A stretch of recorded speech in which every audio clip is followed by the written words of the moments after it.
All right, so movie time. I have 2001's Atlantis: The Lost Empire and its follow-up sequel, 2003's Milo's Return. So here's my thoughts on these. So I finished Atlantis 2 days ago. I love this motherfucking movie. Never gets old. And it's really sad how Milo's mistreated by Harcourt and the board. Still a god tier 11 out of 10. No. And the animation is timeless. Cannot fuck with it. Whitmore's a hoot. Helga's a good seductress. The art book and visual guide really complement this movie so well. Both of which are on my channel. Love the sub so much, definitely has 20,000 Leagues Under the Sea vibes. And to think this bombed back then is baffling. So baffling. Joshua Stewart is. Oh, sweet. Stewart, fuck that. Joshua Sweet is such a charmer. Love him. I'd honestly say that films from the 2000s were released in the wrong decade.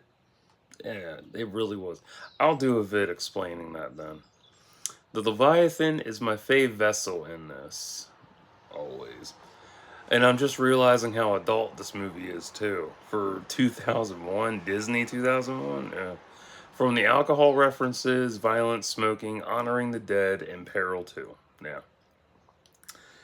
definitely.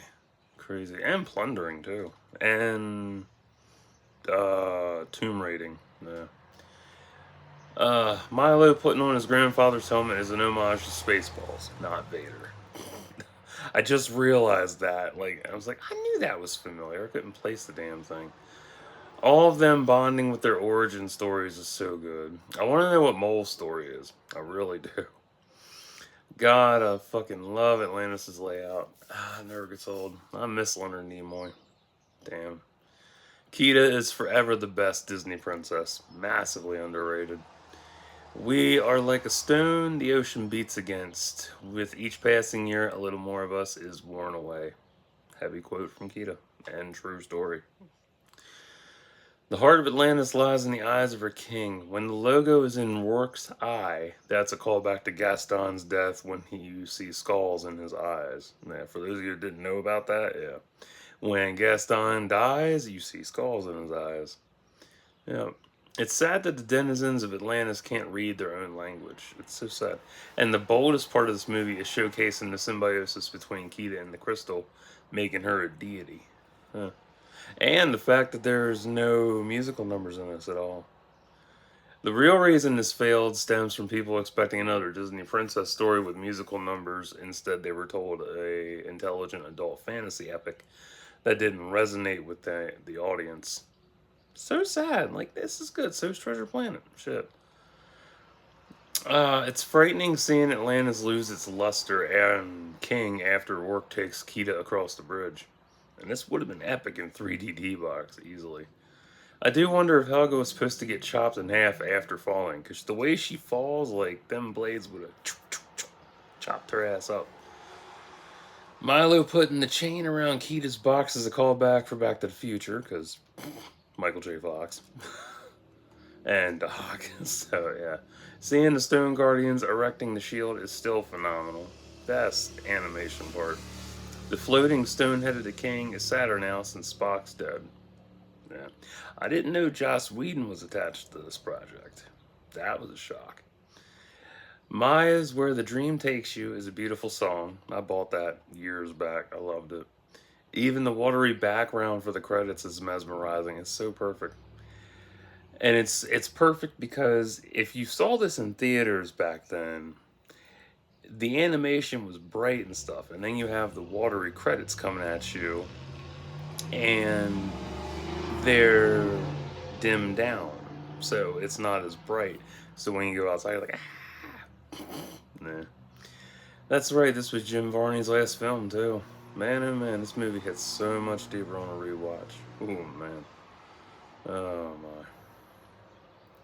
It's crazy how good this was. Like, rewatching it every so often really does open it up a lot more. And it gets to the point where it gives you much more dialogue to think about and more,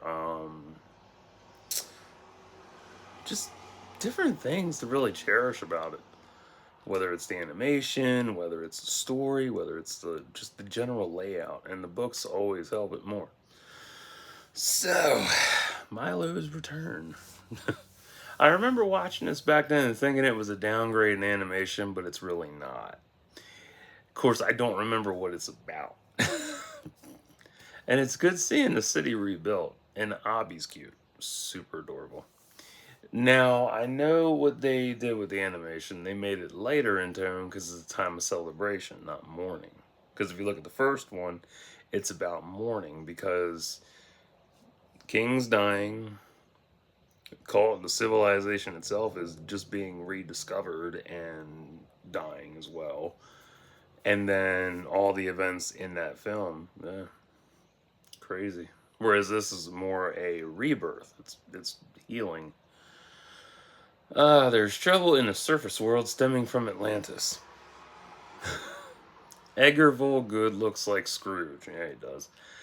And he's voiced by Clancy Brown. Love that shit. Miss Allison's gloomy, sullen expression is creepy. Yeah, I liked it. So Mole was raised by naked mole rats. There's his origin story. The Kraken's got mind control. Very interesting and good design, too. Like Men in Black and Extreme Ghostbusters, a series. Love that shit.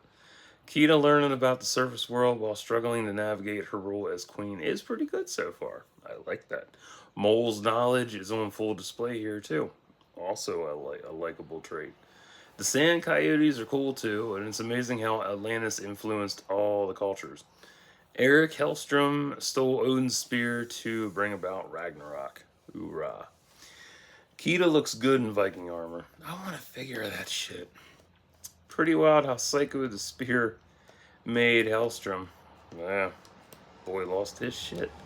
Kita did the right thing using the spear to raise Atlantis from the depths. Yeah, this is even better on a rewatch for me. Even if the story feels kind of off. And I figured out what made it off. But you got major names attached to this. Cree Summer returning as Kita, Clancy Volgood, Greg Wiseman was casting director. Yeah, Greg Wiseman, same motherfucker that worked on I can't remember what all he worked on different projects, but for this time frame, that's pretty cool. Mike Mignola did inspirational art. And this is before he did Hellboy. Yeah, the movie Hellboy. He was still doing the comics and shit. And some of the original cast, minus Michael J. Fox, returned.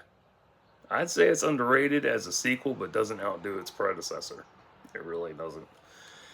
It shines with educational value, though lacks with a semi-weak story. Yeah. I feel like there was more planned, but it got cut as a result. And I do like cultural influences Atlantis calls. That's nice. It's just like the swastika. It started out with the Mayans and then got adopted by other cultures in varying ways.